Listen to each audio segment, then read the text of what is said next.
আসসালামু আলাইকুম। এটিএন বাংলার গ্রামগঞ্জের খবরে সবাইকে স্বাগত জানাচ্ছি নাবিলা রহমান। শুরুতেই সংবাদ শিরোনাম। ৬৪ দিন পর স্বজনদের কাছে ফিরলেন এমভি আবদুল্লাহ জিম্মি ২৩ নাবিক। সংবর্ধনা দিল চট্টগ্রাম বন্দর কর্তৃপক্ষ।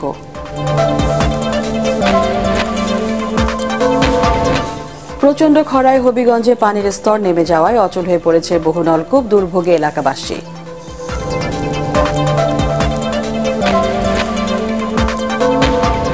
পরিত্যক্ত বস্তা দিয়ে ত্রিপল তৈরিতে ব্যস্ত ভৈরবের কারিগররা। ত্রিপল তৈরি করে সংসারে সচ্ছলতা এনেছেন নারীরা। এবং মেয়ের সাথে এসএসসি পাশ করে দৃষ্টান্ত স্থাপন করলেন ব্রাহ্মণবাড়িয়ার নুরুন নাহার। শিক্ষার মাধ্যমে সুবিধা বঞ্চিত নারীদের এগিয়ে নেয়ার প্রত্যয়। শুনছিলেন সংবাদ শিরোনাম, এবার বিস্তারিত। জিম্মি হওয়ার দীর্ঘ ৬৪ দিন পর স্বজনদের সঙ্গে মিলিত হলেন এমভি আবদুল্লাহর ২৩ নাবিক। বিকেল ৪টায় চট্টগ্রাম বন্দরে এনসিটি জেটিতে পৌঁছার পর তাদের বরণ করে নেন বন্দর চেয়ারম্যান ও সিটি মেয়র। এ সময় উপস্থিত স্বজনদের চোখে আসে আনন্দ অশ্রু। দীর্ঘ প্রতীক্ষার পর স্বজনদের কাছে পেয়ে উচ্ছ্বসিত নাবিকরাও। চট্টগ্রাম থেকে সৈয়দ তাম্মি মাহমুদের পাঠানো তথ্যচিত্রে বিস্তারিত জানাচ্ছেন আশিকুর রহমান। অবশেষে অপেক্ষা ফুরল জিম্মি দশা থেকে মুক্তি পাওয়া নাবিকদের। চরম অনিশ্চয়তার দীর্ঘ যাত্রা শেষে বিকেলে নাবিকদের নিয়ে চট্টগ্রাম বন্দরের এনসিটি জেটিতে পৌঁছে এমভি জাহানমণি ৩ লাইটার এসটি। এ সময় তৈরি হয় এক আবেগঘন মুহূর্তের।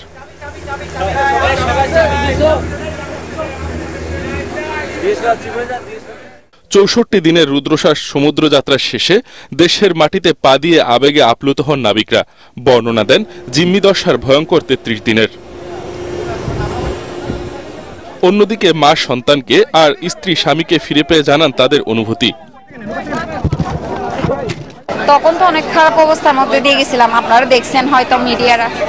এখন অনেক খুশি, এখন ওইটার ভাবতেও চিন্তাও করতে চাই না, এখন অনেক খুশি, আলহামদুলিল্লাহ ভালো আছে। দ্রুত সময়ের মধ্যে নাবিক ও জাহাজটিকে মুক্ত করার উদ্যোগ নেয় জাহাজের মালিক পক্ষ কেএসআরএম গ্রুপ ও বাংলাদেশ সরকারের প্রতি কৃতজ্ঞতা জানান এমভি আবদুল্লাহর ক্যাপ্টেন আব্দুর রশিদ। তখন ছিলাম আমরা বন্দী দশায়, এখন আমরা মুক্ত। তখন আমাদের কথাবার্তা সবকিছু ছিল রেস্ট্রিক্টেড, তাই না? আমাদের সবকিছু আমাদের লুকাইতে ছিল, হিডেন ছিল। এখন আমরা স্বতঃস্ফূর্তভাবে একজনের সাথে কথা বলতে পারতেছি। গত ১২ মার্চ ভারত মহাসাগরে সোমালিয়ার জলদস্যুদের কবলে পড়ে এমভি আবদুল্লাহ। ৩৩ দিন পর ১৪ এপ্রিল ভোরে মুক্তিপণের বিনিময়ে দস্যুদের কবল থেকে মুক্তি পায় জাহাজ ও নাবিকরা। মুক্তির ১ মাস পর দেশের মাটিতে পা রাখেন তারা। Bureau report, ATN Bangla. আগামীকাল থেকে সারা দেশে দিনের তাপমাত্রা ২ ডিগ্রি বাড়তে পারে। সেই সাথে অস্থায়ীভাবে আংশিক মেঘলা আকাশ সহ দেশের আবহাওয়া প্রধানত শুষ্ক থাকবে বলে জানিয়েছে আবহাওয়া অধিদপ্তর। আজ সকাল ৯টা থেকে পরবর্তী ৭২ ঘন্টার পূর্বাভাসে এ তথ্য জানিয়েছে অধিদপ্তর। এতে আরও বলা হয়, টাঙ্গাইল, রাজশাহী, পাবনা, যশোর, নীলফামারী, রাঙামাটি ও ফেনীর ওপর দিয়ে মৃদু তাপপ্রবাহ বয়ে যাচ্ছে এবং তা অব্যাহত থাকবে। লঘুচাপের বর্ধিতাংশ পশ্চিমবঙ্গ থেকে উত্তর পশ্চিম বঙ্গোপসাগর পর্যন্ত বিস্তৃত রয়েছে। আগামী ২৪ ঘন্টায় ঢাকা, ময়মনসিংহ, খুলনা, সিলেট, রংপুর ও রাজশাহী বিভাগের কয়েকটি স্থানে অস্থায়ীভাবে দমকা ঝোড়ো হাওয়া সহ বৃষ্টির সম্ভাবনা রয়েছে। সারা দেশে দিন এবং রাতের তাপমাত্রা সামান্য বৃদ্ধি পেতে পারে। প্রচণ্ড খরায় পানির স্তর নেমে যাওয়ায় হবিগঞ্জে অচল হয়ে পড়েছে বহু নলকূপ। কোনো কোনো এলাকায় গভীর নলকূপেও উঠছে না পানি।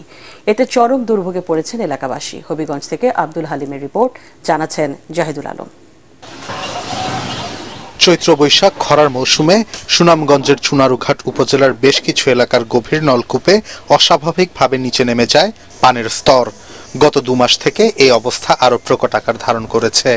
উপজেলার জুইরা, দেওরগাছ, ময়নাবাদ, ইনাতাবাদ, চাঁদপুর বস্তি, বাঘারুক সহ বেশ কয়েকটি ইউনিয়নের অগভীর নলকূপে পানি ওঠা পুরোপুরি বন্ধ হয়ে গেছে।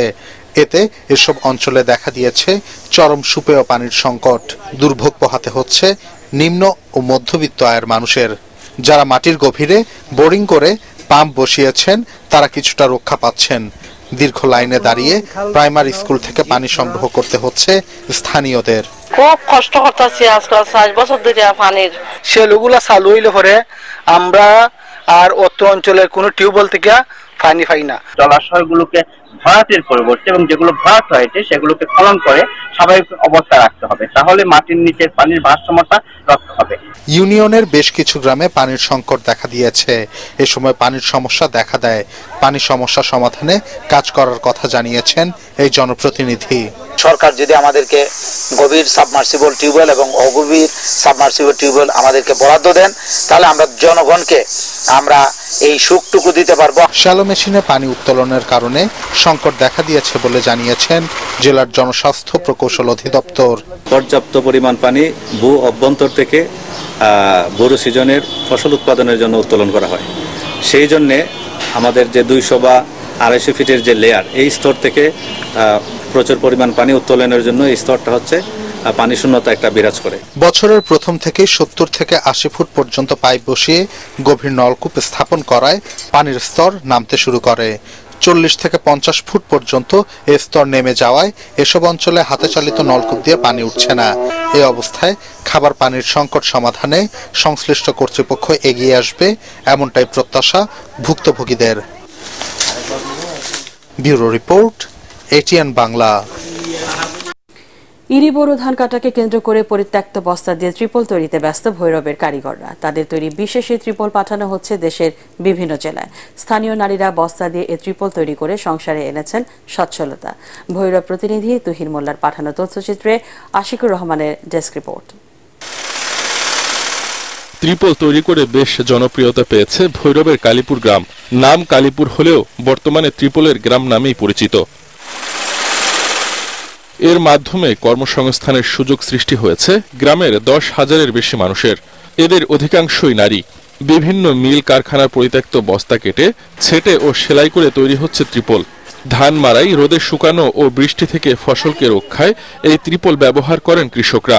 গ্রামের প্রায় 80% মানুষই কোনো না কোনোভাবে এই ক্ষুদ্র শিল্পের সাথে জড়িত। ফলে এলাকার প্রতিটি বাড়িতেই চলে ত্রিপল তৈরির কাজ। খালি বস্তা প্রথমে পানিতে ধুয়ে পরিষ্কার করে রোদে শুকানো হয়, পরে মাপ মতো কেটে ও সেলাই করে তৈরি হয় ত্রিপল। প্রতিদিন 300 থেকে 350 বস্তা আমরা বানাইতে পারি। 200 আমরা রুজি করি, সারাদিন পরিশ্রম কাম করি। 15 বছর ধরে কাজ করতেছি। গত বছর ইনশাল্লাহ আমরা 10-12 লাখ টাকা পেয়েছি। আশা করি বছর আরো বেশি পাবো। আমার আব্বাও করতো, আমিও করি। বর্তমানে আমার 30-35 জন কারিগর আছে। সরকার যদি আমাদেরকে এই ত্রিপল শিল্পের মাধ্যমে যদি ব্যাংক লোন দিত, তাহলে আমরা আরো অনেক উন্নতি করতে পারতাম। এই অঞ্চলে বোরো ও আমন এই দুই মৌসুমে ধানের আবাদ বেশি হয়, তাই ফাগুন মাস থেকে ত্রিপল তৈরির কাজে ব্যস্ত হয়ে পড়েন কালীপুর গ্রামের প্রতিটি পরিবার। চলে জ্যৈষ্ঠ মাস পর্যন্ত। আমরা বাংলাদেশের বিভিন্ন জায়গায় মাল বেশি, বিশেষ করে সিলেট অঞ্চলে মাল আমরা বেশি আমাদের কাজটা বেশি করে করতে হয়, 24 ঘন্টা করতে হয়। মাল আমরা 24 ঘন্টা তৈরি করি। আমাদের বিভিন্ন কারিগর আছে, মহিলা পুরুষ মিলে আমাদের এই ব্যবসাটা। 1990 সালের দিকে এখানে এ ব্যবসার প্রসার ঘটে। ধানের আবাদের সাথে এই শিল্পের সম্পর্ক থাকায় দিন দিন বাড়ছে ত্রিপলের আবাদ। Bureau report, ATN Bangla. Chattogram থেকে সরাসরি হজ ফ্লাইট শুরু করেছে বিমান বাংলাদেশ এয়ারলাইন্স। ভোর 4টায় 398 জন হজ যাত্রী নিয়ে মদিনার উদ্দেশ্যে চট্টগ্রাম ছেড়ে যায় বিমানের প্রথম হজ ফ্লাইটটি। শাহ আমানত আন্তর্জাতিক বিমানবন্দরে চট্টগ্রাম মদিনা হজ ফ্লাইটের আনুষ্ঠানিক উদ্বোধন করেন সিটি মেয়র রেজাউল করিম চৌধুরী। চট্টগ্রাম থেকে 22টি ফ্লাইট 8000 হজ যাত্রী সরাসরি জেদ্দা এবং মদিনায় যাবেন। এর মধ্যে 2টি ফ্লাইট যাবে মদিনায়। উদ্বোধনী ফ্লাইট উপলক্ষে আয়োজিত অনুষ্ঠানে বাংলাদেশ বিমানের চট্টগ্রামের ব্যবস্থাপক মোহাম্মদ শাহাদাত হোসেন, আটব নেতা শাহ আলম ও মোহাম্মদ জাফর সহ সংশ্লিষ্ট কর্মকর্তারা উপস্থিত ছিলেন। নাটোরের বাগাতিপাড়ায় হ্যান্ডকাপ পরিয়ে স্কুল শিক্ষককে নির্যাতনের ঘটনায় 2 পুলিশ কনস্টেবলের বিরুদ্ধে মামলা করায় হয়রানির মুখে পড়েছেন নির্যাতিত শিক্ষক বাদল উদ্দিন। আজকে নিজেরও পরিবারের নিরাপত্তা চেয়ে সংবাদ সম্মেলন করেছে নির্যাতিত সেই শিক্ষক। সংবাদ সম্মেলনে বাদল উদ্দিন অভিযোগ করেন, বাগাতিপাড়ায় রহিমানপুর সরকারি প্রাথমিক বিদ্যালয়ের প্রধান শিক্ষক মনির উদ্দিনের নানা অনিয়মের প্রতিবাদ করেছিলেন তিনি। প্রধান শিক্ষক এতে ক্ষুব্ধ হয়ে গত 3 মার্চ স্কুল থেকে বাড়ি ফেরার পথে 2 কনস্টেবলকে দিয়ে বাদলের পকেটে ইয়াবা ঢুকিয়ে মারধর করায়। এ ঘটনায় ওই 2 পুলিশ কনস্টেবলের বিরুদ্ধে মামলা করায় একাধিক মামলা দায়ের সহ নানা হুমকি দেওয়া হয় শিক্ষক বাদলকে। এ ঘটনায় সুষ্ঠু ও নিরপেক্ষ তদন্ত দাবি করেছেন তিনি।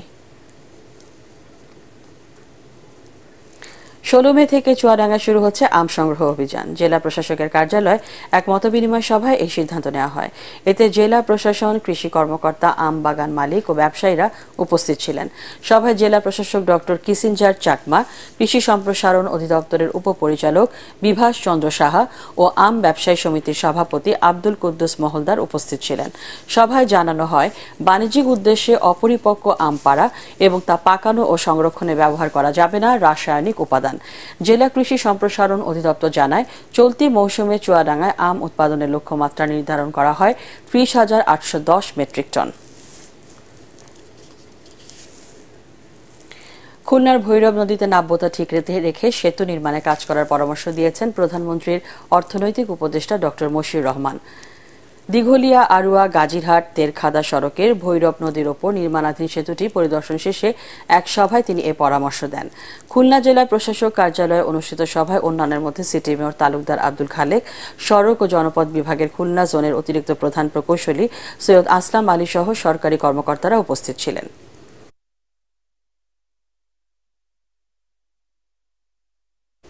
শেরপুরের পাকুড়িয়া ইউনিয়নের ওপর দিয়ে প্রবাহিত খালটির নাম মান্দাখালী রামখিলা।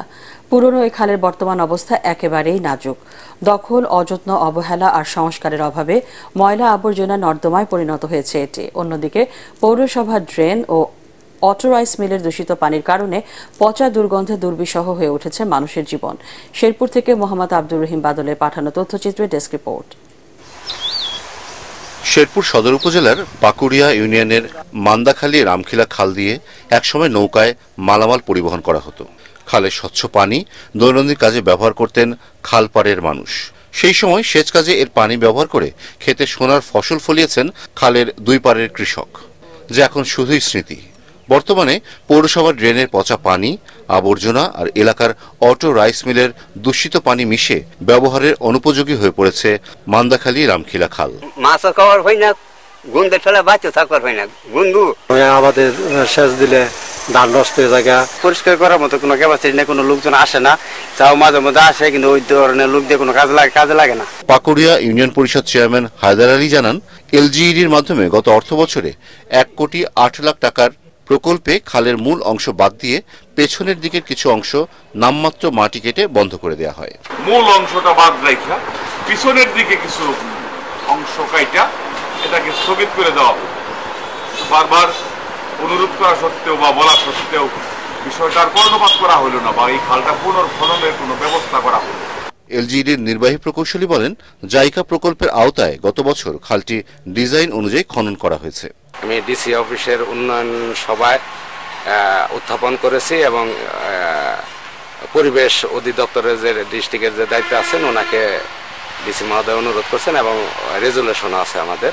আর যদি সংস্কার করা লাগে আমরা সংস্কার করে দিব। মান্দাখালী খালের দূষণের বিষয়টি তদন্ত করে ব্যবস্থা নেওয়ার কথা জানান জেলা পরিবেশ অধিদপ্তরের সহকারী পরিচালক। মান্দাখালী খালের দূষণের বিষয়টি আমাদের নজরে এসেছে। বিষয়টি তদন্ত করে অভিযুক্ত ব্যক্তিদের বিরুদ্ধে প্রয়োজনীয় আইনগত ব্যবস্থা গ্রহণ করা হবে। গত অর্থ বছরে স্থানীয় সরকার প্রকৌশল বিভাগ খালটি পুনরুদ্ধার ও সংস্কারে ভেকু মেশিন দিয়ে খনন কাজ করলেও তা কোনো কাজে আসেনি।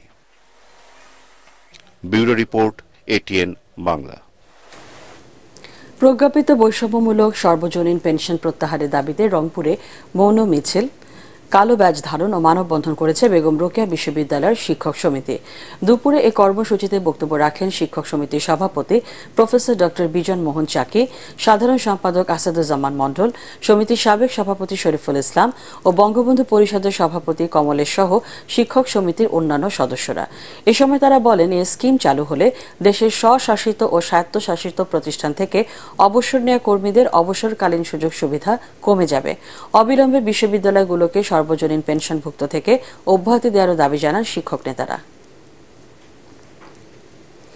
সেনাবাহিনীর খাগড়াছড়ি রিজিয়নের উদ্যোগে বীর মুক্তিযোদ্ধা মং সার্কেল চিফ মং প্রু সেইন শিক্ষাবৃত্তি ও সার্টিফিকেট প্রদান করা হয়েছে। গোষ্ঠী, ধর্ম, বর্ণ নির্বিশেষে দেশ গড়ি সম্প্রীতির খাগড়াছড়ি, এই স্লোগানে সকালে cantonment public school and college অডিটোরিয়ামে এই অনুষ্ঠানের আয়োজন করা হয়। এতে প্রধান অতিথি ছিলেন সেনাবাহিনীর খাগড়াছড়ি রিজিয়নের region commander brigadier general Sharif Aman Hasan. এছাড়াও উপস্থিত ছিলেন জেলা পরিষদ চেয়ারম্যান মং সুই প্রু চৌধুরী, মং সার্কেল প্রধান চিংপ্রু চৌধুরী, রিজিয়নের G2I মেজর মোহাম্মদ জাবির সোবহান মিয়াদ।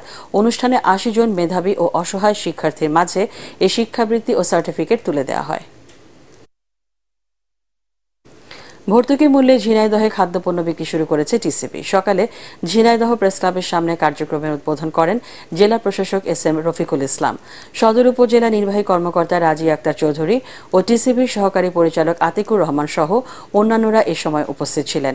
টিসিবি জানায়, চলতি মাসে জেলার ৬ উপজেলায় ১০১ জন ডিলারের মাধ্যমে ১,২০,১৩৩ জন ফ্যামিলি কার্ডধারী নিম্ন আয়ের পরিবারের মাঝে ভর্তুকি মূল্যে এসব পণ্য বিক্রি করা হবে। প্রতিটি ফ্যামিলি কার্ডধারী ৪৭০ টাকায় ২ কেজি মসুরের ডাল, ২ লিটার সয়াবিন তেল ও ৫ কেজি চাল পাচ্ছেন। এবার জানাচ্ছি এক অধ্যাবসায়ী নারীর সাফল্যের খবর। অষ্টম শ্রেণীতে পড়ার সময় পরিবারের চাপে বসতে হয়েছিল বিয়ের পিঁড়িতে। এরপর ৩০ বছর ধরে টানছেন সংসারের ঘানি। এর মধ্যে ছেলে মেয়েকে বড় করে পাঠিয়েছেন স্কুল কলেজে। লেখাপড়ার প্রতি নিজের আগ্রহ কমেনি একটুকুও। বাসায় বসে পড়তেন নবম শ্রেণীর পাঠ্য বই সহ বিভিন্ন বই। ৪৫ বছর বয়সের মেয়ের সাথে SSC পাশ করে দৃষ্টান্ত স্থাপন করেছেন সেই নারী। ব্রাহ্মণবাড়িয়ার নাসিরনগর উপজেলার নুরুন্নাহার বেগমের এই সাফল্য চাঞ্চল্য সৃষ্টি করেছে এলাকায়। ব্রাহ্মণবাড়িয়া প্রতিনিধি ইসহাক সুমনের পাঠানো তথ্যচিত্রে তামান্না জেনিফারের রিপোর্ট। ব্রাহ্মণবাড়িয়ার নাসিরনগর উপজেলার চাতলপাড় ইউনিয়নের কাঁঠালকান্দি গ্রামের ব্যবসায়ী আফসর মিয়ার স্ত্রী নুরুন্নাহার এবছর মেয়ে নাসরিন আক্তারের সাথে উপজেলার চাতলপাড়া ওয়াজউদ্দিন উচ্চ বিদ্যালয় থেকে SSC পাশ করেছেন তার মা নুরুন্নাহার। মা কারিগরি বিভাগ থেকে এবং মেয়ে স্কুল থেকে SSC পরীক্ষায় অংশ নেন। মা পেয়েছেন GPA 4.5 আর মেয়ে মানবিক বিভাগ থেকে পেয়েছে GPA 2.6। গত শনিবার SSCর ফল প্রকাশের পর উচ্ছ্বসিত নুরুন্নাহার বলেন, ছোটবেলায় খুব ইচ্ছা ছিল লেখাপড়া করে মানুষ হবার, তবে পরিবারের চাপে তা সম্ভব হয়নি। জানান সর্বোচ্চ ডিগ্রি লাভের আকাঙ্ক্ষার কথা। আমার খুব আগ্রহ ছিল, মাঝে মাঝে যখন সুযোগ পেতাম তখন আমি বই নিয়ে বসতাম, বসে এতটুকু খুব কষ্টে আমি এগিয়ে গেছি। তবে আমি মনে করি নারী যারা আছে সবাই এই সাপোর্টগুলো করুক বা সবাই এভাবে এগিয়ে যাক। দোয়া করবেন আমি যাতে আবার ইন্টারে ভর্তি হয়ে ভালো সামনে আর একটু ভালো করে রেজাল্ট আপনারা দেখায় দিতে পারি। লেখাপড়ার পাশাপাশি রাজনীতিতেও সক্রিয় নুরুন্নাহার। চাতলপাড় ইউনিয়নের ১, ২ ও ৩ নম্বর ওয়ার্ডের নির্বাচিত নারী সদস্য তিনি। অন্যদিকে মেয়ে নাসরিন আক্তার বলেন, লেখাপড়ার কোনো বয়স নেই, মায়ের সাথে SSC পরীক্ষায় উত্তীর্ণ হয়ে আনন্দিত সে। নুরুন্নাহারের এই সাফল্যে উচ্ছ্বসিত তার পরিবারের সদস্যরাও। বোনের পরীক্ষার ফলাফল সামাজিক যোগাযোগ মাধ্যমে প্রকাশ করে নিজের অভিব্যক্তি প্রকাশ করেন ছোট ভাই। পড়াশোনা কোনো বয়স নেই, যে এটা হলো আমার বাস্তব প্রমাণ। হলো আমার বড় বোন ৪৫ বছর বয়সে সে SSC পরীক্ষায় মা মেয়ে দুজন পাশ করেছে এবং তাদেরকে আন্তরিকভাবে ধন্যবাদ জানাই। আল্লাহর রহমতে সবাই একটু আমার মেয়ের লেগে দোয়া করবেন। অনেক সংগ্রাম করে সে উপর দিকে উঠতেছে, তা আশা করি আরো উপরে যাবার নিয়ত আছে আমার। আল্লাহ যেমন মনের আশা পূর্ণ করে। সুবিধা বঞ্চিত হাওর পাড়ের নারীদের শিক্ষার মাধ্যমে এগিয়ে নিয়ে যেতে চান নুরুন্নাহার। বলেন, মেয়েদের বাল্যবিয়ে ঠেকাতে প্রয়োজনে নারীদের নিয়ে আন্দোলন গড়ে তোলার কথা। Bureau report, ATN Bangla. পরবর্তী সংবাদ দেখার আমন্ত্রণ জানিয়ে এখনকার মতো শেষ করছি গ্রামগঞ্জের খবর। ATN বাংলা সংবাদ ইউটিউবে দেখতে ব্রাউজ করুন youtube/ATN বাংলা নিউজ।